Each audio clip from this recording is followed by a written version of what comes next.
మీకు బా కింద రకారం కరెక్ట్ గా వినిపిస్తుంది. బ్రహ్మ, BRAMHA.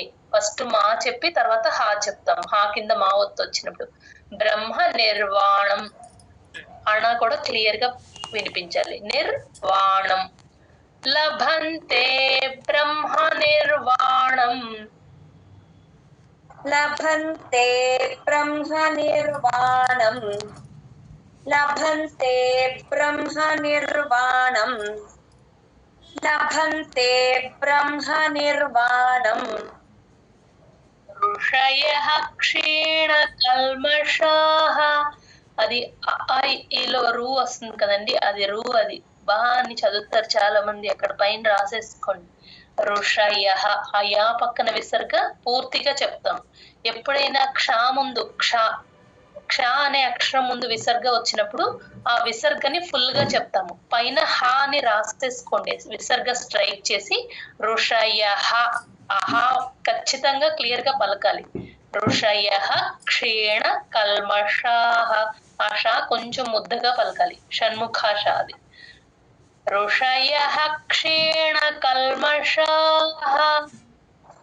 ఋషయః క్షీణ కల్మషాః. ఋషయః క్షీణ కల్మషాః. ఋషయః క్షీణ కల్మషాః.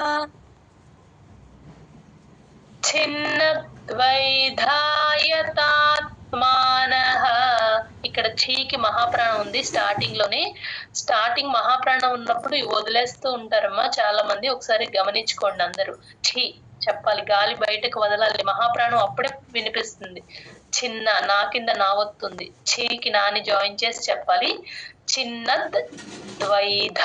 అక్కడ చిన్నద్వైధ, ధాకి మహాప్రాణం ఉంది గమనించండి. యతాత్మానః. తా కింద మా ఒత్తు కూడా క్లియర్ గా వినిపించాలి. యతాత్మానః అని ప్లెయిన్ గా చెప్పకూడదు. యతాత్మానః. ఛిన్నద్వైధాయతాత్మానః. ఛిన్నద్వైధాయతాత్మానః. ఛిన్నద్వైధాయతాత్మానః. ఛిన్నద్వైధాయతాత్మానః. సర్వభూతహితే రతాః. సర్వభూతహితే రతాః. సర్వభూతహితే రతాః. సర్వభూతహితే రతాః. లభంతే బ్రహ్మ నిర్వాణం. ఋషయః క్షీణ కల్మషాః. లభంతే బ్రహ్మ నిర్వాణం. ఋషయః క్షీణ కల్మషాః. లభంతే బ్రహ్మ నిర్వాణం. ఋషయః క్షీణ కల్మషాః. లభంతే బ్రహ్మ లభంతే బ్రహ్మ నిర్వాణం. లభంతే బాని జాయిన్ చేయట్లేదమ్మా, మామూలు ప్లెయిన్ గా చెప్తున్నారు. Okay ma'am. లభంతే బ్రహ్మ నిర్వాణం. కరెక్ట్ అమ్మా, ఇప్పుడు కరెక్ట్ చెప్పారు. లభంతే బ్రహ్మ నిర్వాణం. ఋషయః క్షీణ కల్మషాః. లభంతే బ్రహ్మ నిర్వాణం.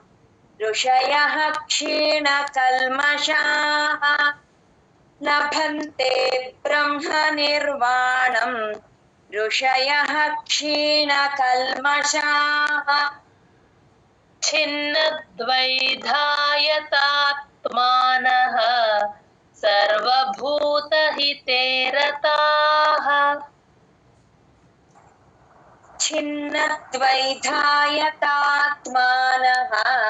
సర్వభూతహితే రతాః. ఛిన్నద్వైధాయతాత్మానః. సర్వభూతహితే రతాః. ఛిన్నద్వైధాయతాత్మానః. సర్వభూతహితే రతాః. निर्वाणं ऋषयः क्षीणकल्मषाः छिन्नद्वैधायतात्मानः सर्वभूतहिते रताः लभन्ते ब्रह्मनिर्वाणं ऋषयः क्षीणकल्मषाः छिन्नद्वैधायतात्मानः सर्वभूतहिते रताः लभन्ते ब्रह्मनिर्वाणं ऋषयः क्षीणकल्मषाः छिन्नद्वैधायतात्मानः सर्वभूतहिते रताः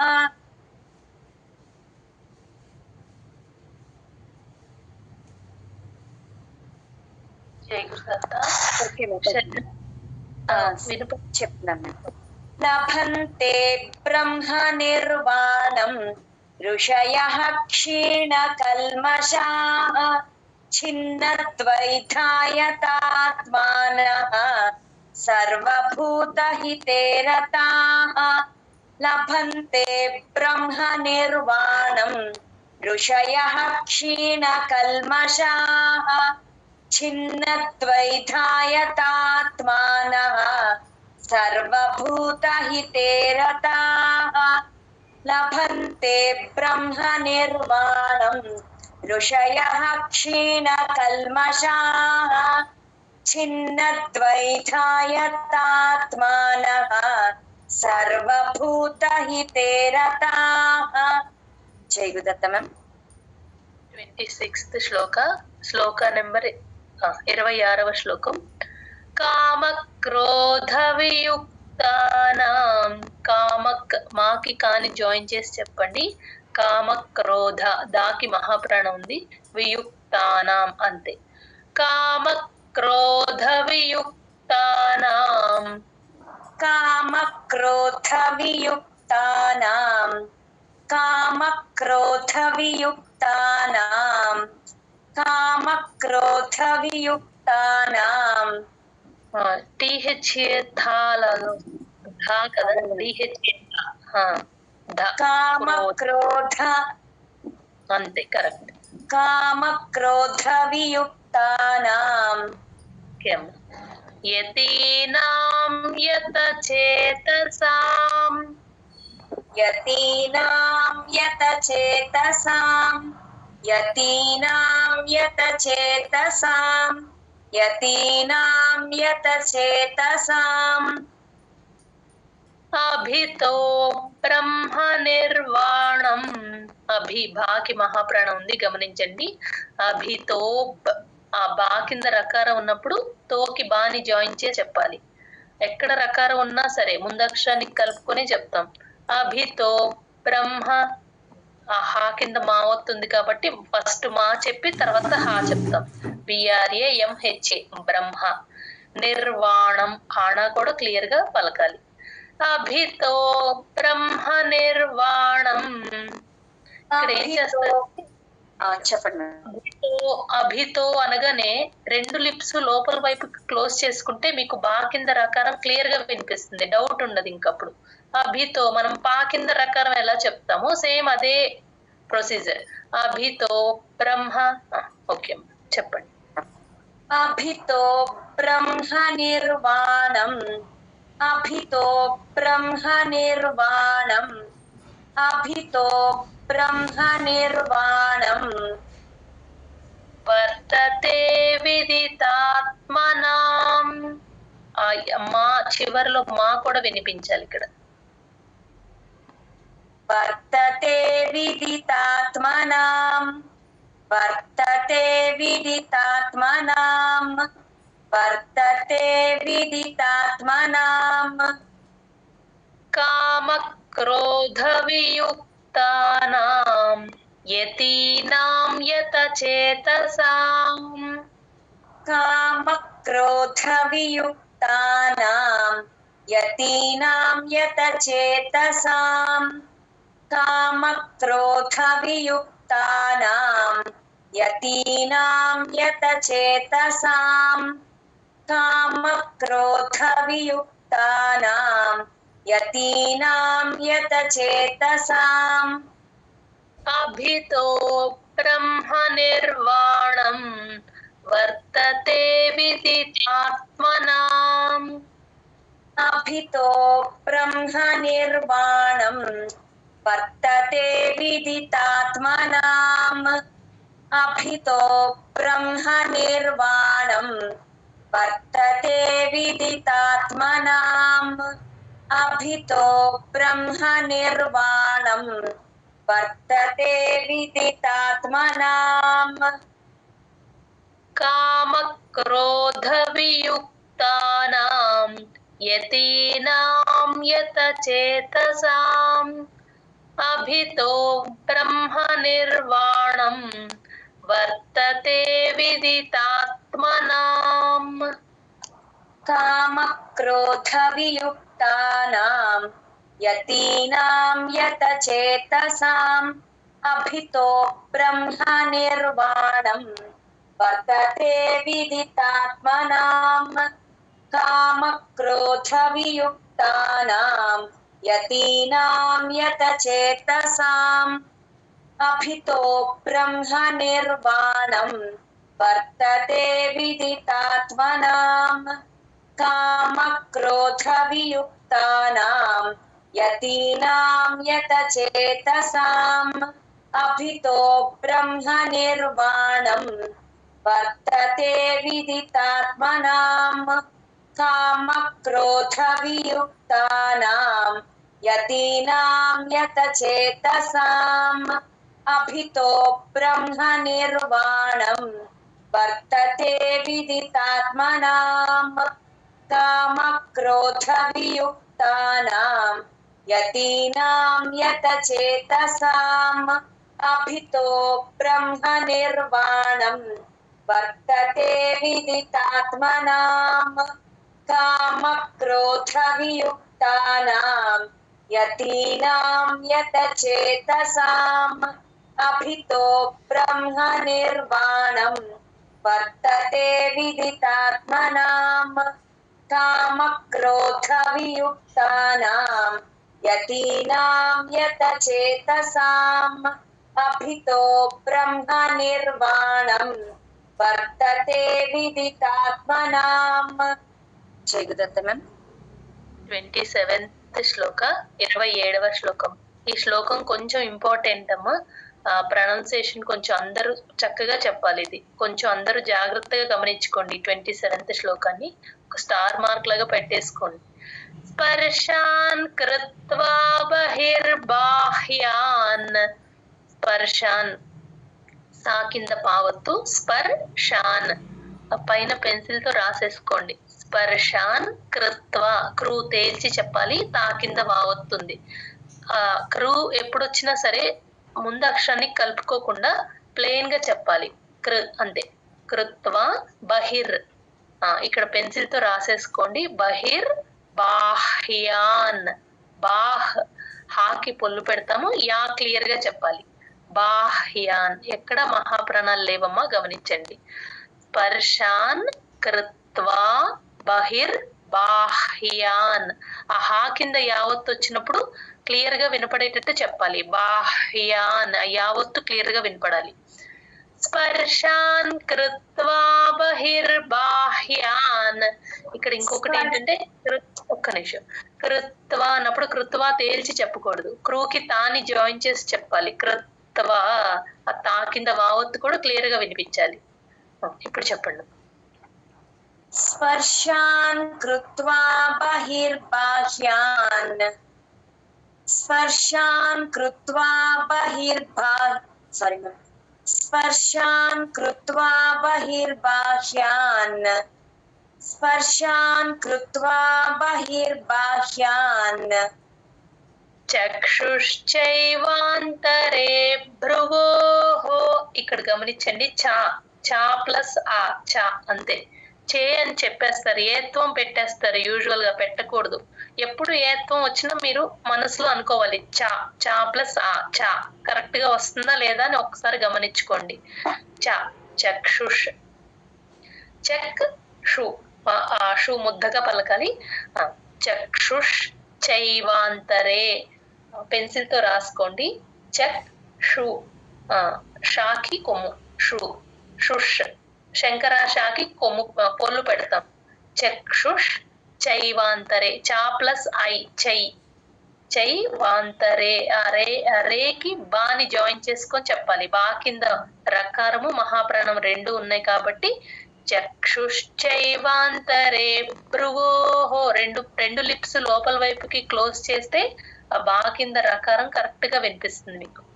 ఇక్కడ భ్రువోహో విసర్గ హో అవుతుంది, ఇక్కడ నోట్ చేసేసుకోండి. చక్షుశ్చైవాంతరే భ్రువోహో చక్షుశ్చైవాంతరే భ్రువోః చక్షుశ్చైవాంతరే భ్రువోః చక్షుశ్చైవాంతరే భ్రువోః. భ్రువోహో అదొకసారి మళ్ళీ చెప్పండి. చక్షుశ్చైవాంతరే భ్రువోః.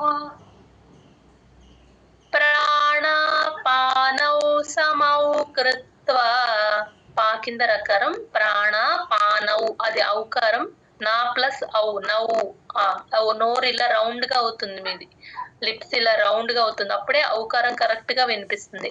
సమౌ అది కూడా అంతే, మా ప్లస్ ఔ మౌ సమౌ కృత్వా కృత్వా ఇక్కడ కూడా అంతే. క్రూ తేల్చి చెప్తాము కానీ క్రూకి జాయిన్ చేసి చెప్తాము. కృత్వా కృత్ అని ఒక్కసారి పట్టుకుని ఒక్క సెకండ్ ఆపితే ఆ వావత్తు కూడా క్లియర్ గా వినిపిస్తుంది. కృత్వా. ప్రాణాపానౌ సమౌ కృత్వా ప్రాణాపానౌ సమౌ కృత్వా ప్రాణాపానౌ సమౌ కృత్వా ప్రాణాపానౌ సమౌ కృత్వా నాసాభ్యంతరచారిణౌ నాసాభ్యంతర భా కింద మహాప్రాణము యావత్తు రెండు ఉన్నాయి గమనించండి. నాసాభ్యంతర చారిణౌ అణాకి ఔత్వం చారిణౌ. ఇక్కడ యూజువల్ గా ఏం చేస్తారంటే నాసాభ్యాంతర అని చెప్పేస్తారు, భాకి దీర్ఘం పెట్టి అలా చెప్పకూడదు, భ్యంతర అంతే. నాసాభ్యంతర చారిణౌ నాసాభ్యంతరచారిణౌ నాసాభ్యంతరచారిణౌ నాసాభ్యంతరచారిణౌ.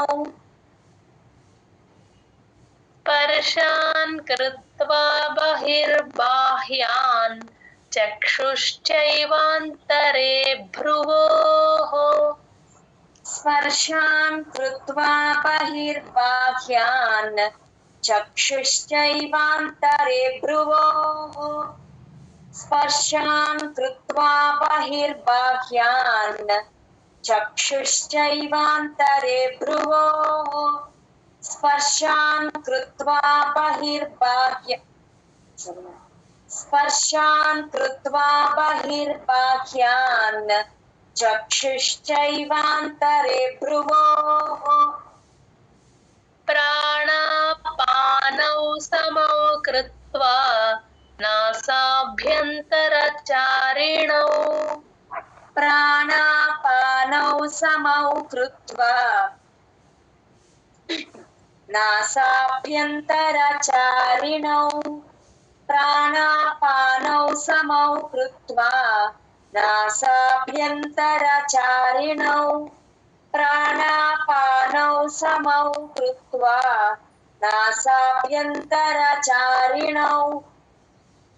స్పర్శాన్ కృత్వా బహిర్బాహ్యాన్ చక్షుశ్చైవాంతరే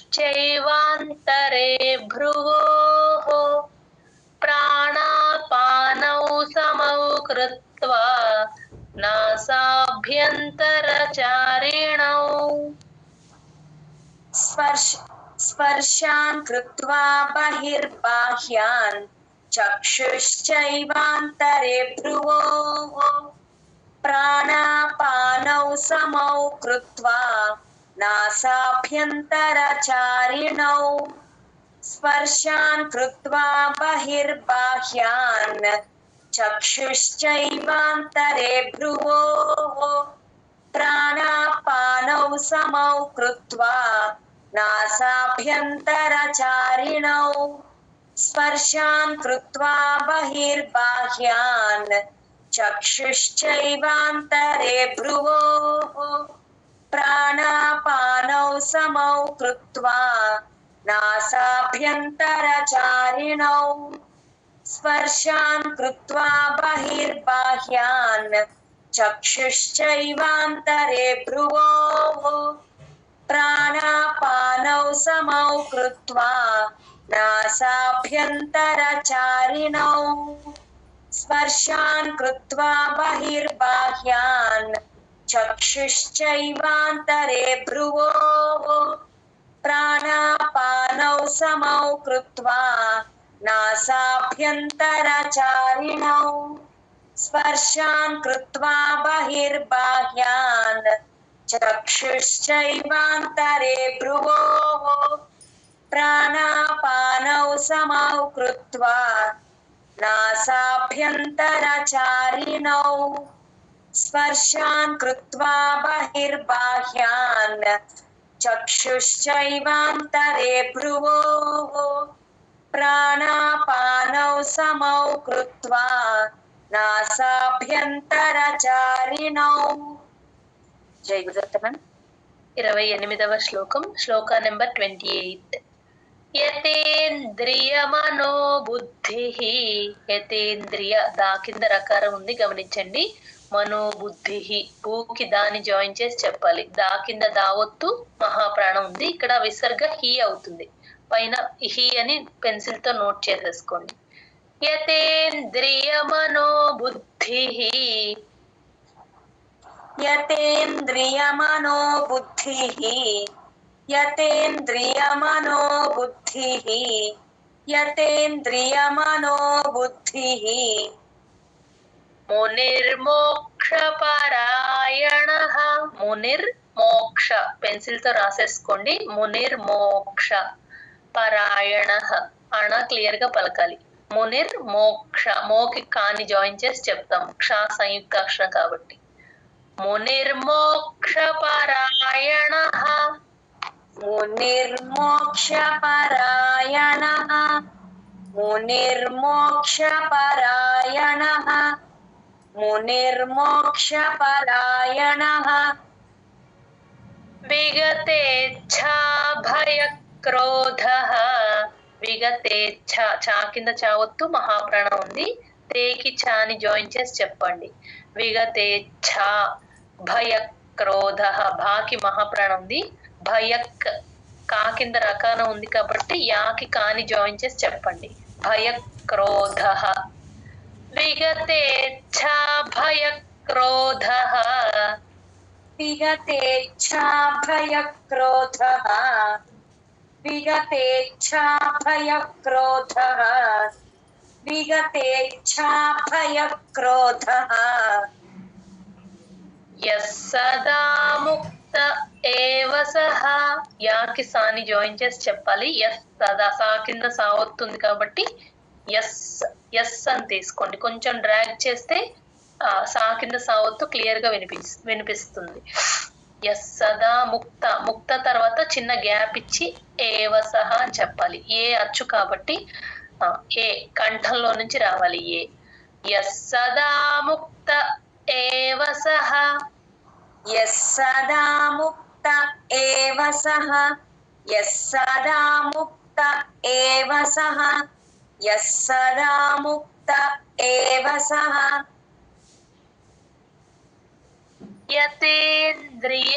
యతేంద్రియమనోబుద్ధిః మునిర్మోక్షపరాయణః. మునిర్మోక్ష అక్షాకి మోకి క్షాని జాయిన్ చేసి చెప్పాలి. మోక్ అని చెప్పాలమ్మా. ఒకసారి అది గమనించుకోండి. యతేంద్రియమనోబుద్ధిః మునిర్మోక్షపరాయణః యతేంద్రియమనోబుద్ధిః మునిర్మోక్షపరాయణః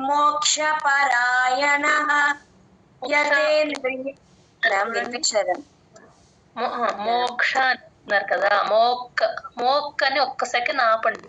మునిర్మోక్ష మోక్ష అలా చెప్తే క్లియర్ గా వినిపిస్తుంది. మునిర్మోక్ష. ఓకేనా మ్యామ్? ఓకే అమ్మ, కంటిన్యూ. యతేంద్రియ మనోబుద్ధిః మునిర్మోక్ష పరాయణః. యతేంద్రియ మనోబుద్ధిః మునిర్మోక్ష పరాయణః.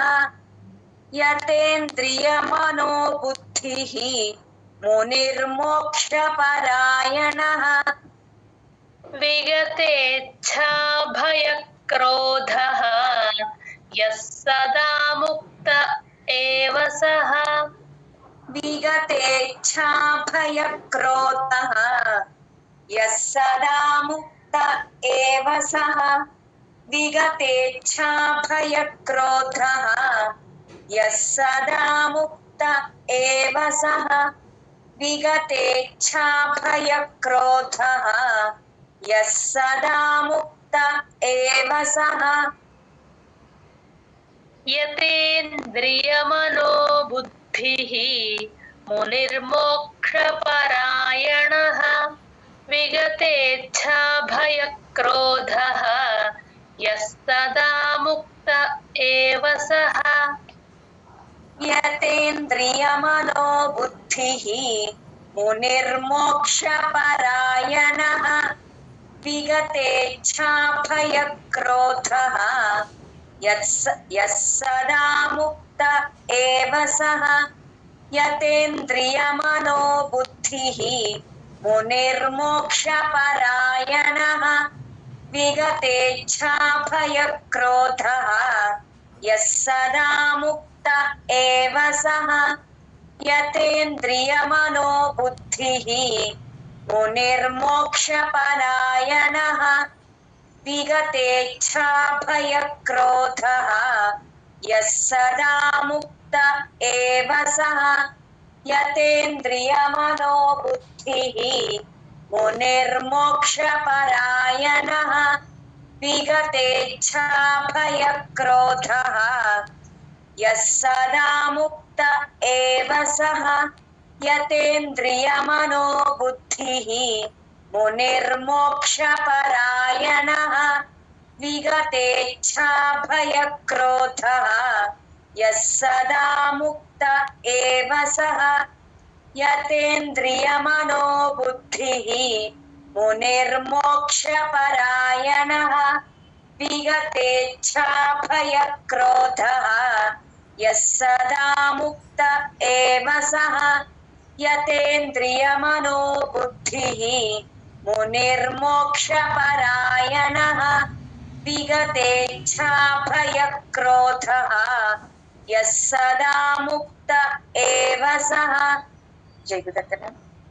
ఈ రోజు ఈ శ్లోకంతో ఎండ్ చేసుకుందాం అండి. 29th శ్లోకం ఒక్కటి చెప్పుకుందాం, సో దట్ మీకు చదువుకోవడానికి ఒక సీక్వెన్స్ లాగా ఉంటుంది. సగంలో ఆపడం ఎందుకు, ఇది ఒక్క శ్లోకం చెప్పుకొని క్లాస్ ఎండ్ చేస్తాం. భోక్తారం యజ్ఞ తపసాం. భోకి మహాప్రాణం ఉంది, గమనించండి. భోక్తారం యజ్ఞ, GNYA, జ్ఞ ఎప్పుడు వచ్చినా సరే యాతో ఎండేటట్టు చూసుకోండి. యజ్ఞ అనకూడదు, గా కింద నా పెట్టకూడదు, యజ్ఞ అలా వినిపించాలి. తపసాం, భోక్తారం యజ్ఞ తపసాం.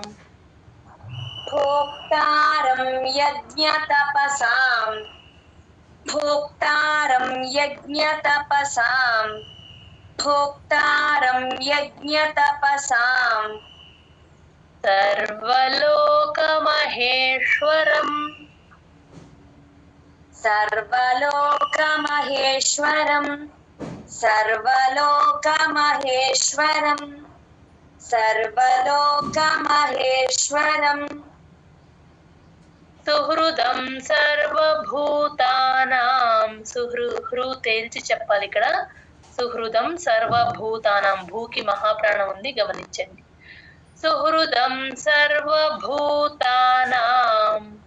సుహృదం సర్వభూతానాం. సుహృదం సర్వభూతానాం.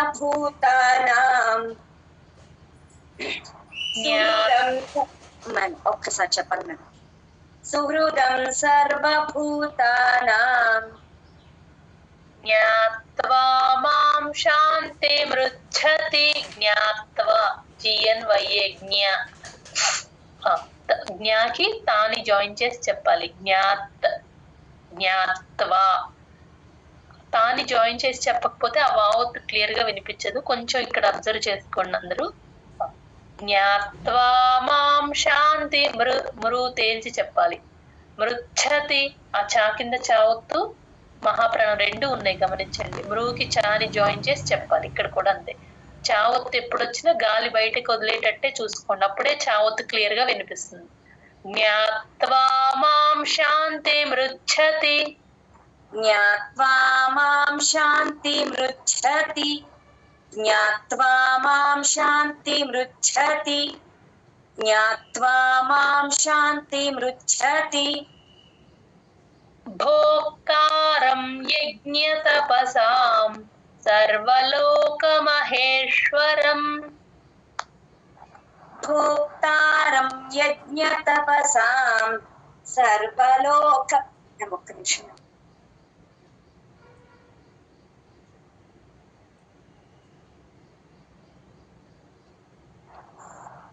భోక్తారం యజ్ఞతపసాం సర్వలోకమహేశ్వరం భోక్తారం యజ్ఞతపసాం సర్వలోకమహేశ్వరం భోక్తారం యజ్ఞతపసాం సర్వలోకమహేశ్వరం సుహృదం సర్వభూతానాం జ్ఞాత్వా మాం శాంతిమృచ్చతి సుహృదం సర్వభూతానాం జ్ఞాత్వా మాం శాంతిమృచ్చతి సుహృదం సర్వభూతానాం జ్ఞాత్వా మాం శాంతిమృచ్చతి సుహృదం సర్వభూతానాం జ్ఞాత్వా మాం శాంతిమృచ్చతి భోక్తారం యజ్ఞతపసాం సర్వలోకమహేశ్వరం సుహృదం సర్వభూతానాం జ్ఞాత్వా మాం శాంతిమృచ్చతి భోక్తారం యజ్ఞతపసాం సర్వలోకమహేశ్వరం సుహృదం సర్వభూతానాం జ్ఞాత్వా మాం శాంతిమృచ్చతి భోక్తారం యజ్ఞతపసాం సర్వలోకమహేశ్వరం సుహృదం సర్వభూతానాం జ్ఞాత్వా మాం శాంతిమృచ్చతి భోక్తారం యజ్ఞతపసాం సర్వలోకమహేశ్వరం సుహృదం సర్వభూతానాం జ్ఞాత్వా మాం శాంతిమృచ్చతి భోక్తారం యజ్ఞతపసాం సర్వలోకమహేశ్వరం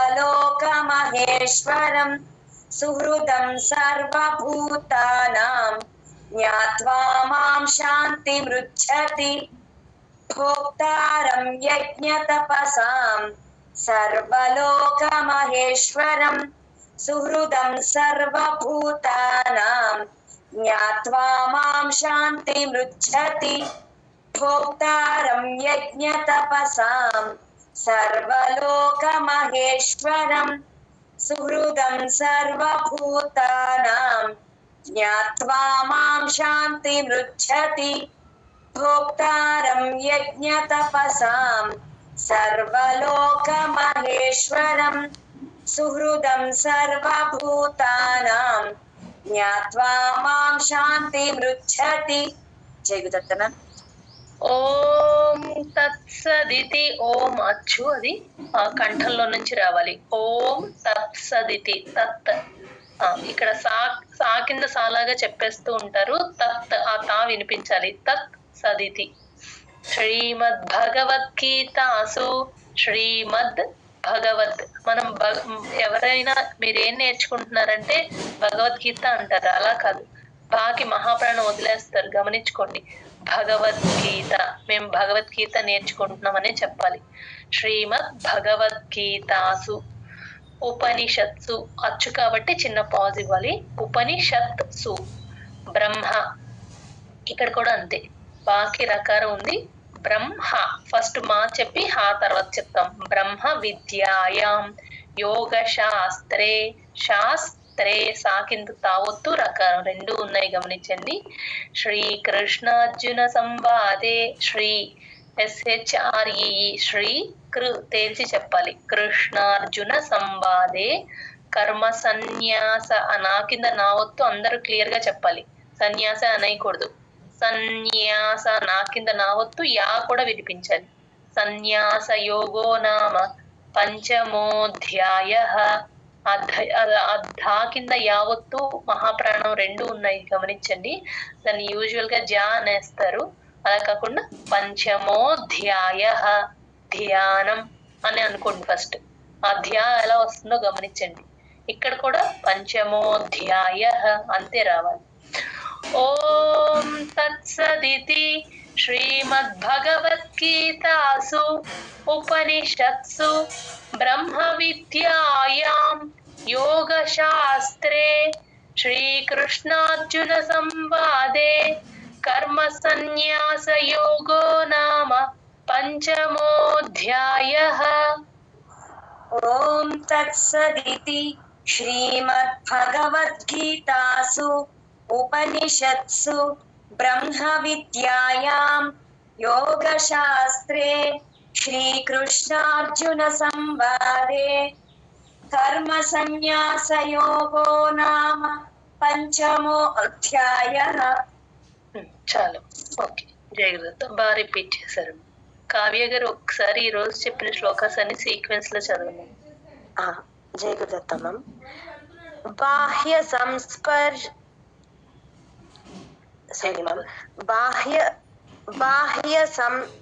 బాహ్య స్పర్శేష్వసక్తాత్మా విందత్యాత్మని యత్ సుఖం స బ్రహ్మయోగయుక్తాత్మా సుఖమక్షయమశ్నుతే. ఏ హి సంస్పర్శజా భోగాః దుఃఖయోనయ ఏవ తే. ఆద్యంతవంతః కౌంతేయ న తేషు రమతే బుధః. శక్నోతి హైవ యః సోఢుం ప్రాక్శరీర విమోక్షణాత్. కామక్రోధోద్భవం వేగం సయుక్తః స సుఖీ నరః. యోऽन्तः సుఖోऽन्तరారామः తథాంతర్జ్యోతిరేవ యః. స యోగి బ్రహ్మ నిర్వాణం బ్రహ్మభూతోऽధిగచ్చతి. లభంతే బ్రహ్మ నిర్వాణం ఋషయః క్షీణకల్మషాః. ఛిన్నద్వైధాయతాత్మానః సర్వభూతహితే రతాః. కామక్రోధవియుక్తానాం యతీనాం యతచేతసాం అభితో బ్రహ్మ నిర్వాణం వర్తతే విదితాత్మనాం. స్పర్శన్ కృత్వా బహిర్బాహ్యాన్ చక్షుశ్చైవాంతరే భ్రువోః. జయగురుదత్త స్పర్శాన్ దీర్ఘం.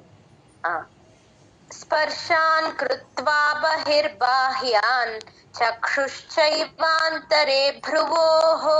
ప్రాణాపానౌ సమౌ కృత్వా నాసాభ్యంతరచారిణౌ యతేంద్రియమనో బుద్ధిః మునిర్మోక్షపరాయణః. విగతేచ్ఛాభయక్రోధః యః సదా ముక్త ఏవ సః. భోక్తారం యజ్ఞతపసాం సర్వలోకమహేశ్వరం. సుహృదం సర్వభూతానాం జ్ఞాత్వా మాం శాంతిమృచ్చతి. ఓం తత్సదితి శ్రీమద్భగవద్గీతాసు ఉపనిషత్సు బ్రహ్మ విద్యాయాం యోగశాస్త్రే శ్రీకృష్ణార్జున సంవాదే కర్మ సన్యాస యోగో నామ పంచమోధ్యాయః. జయ గురుదత్త. బాగా చదివారు. అందరూ కూడా 5th చాప్టర్ వరకు కంప్లీట్ అయింది కాబట్టి ఎవ్రీడే ఇవి మాత్రం మానొద్దండి. అందరూ చక్కగా అయిపోయిన చాప్టర్స్ అందరూ చదువుకోండి. ఈ రోజు చెప్పిన శ్లోకాస్ అన్ని కూడా బాలస్వామీజీ గారు ఆడియో పెట్టుకొని మళ్ళీ ప్రాక్టీస్ చేసుకోండి. జై గురుదత్త.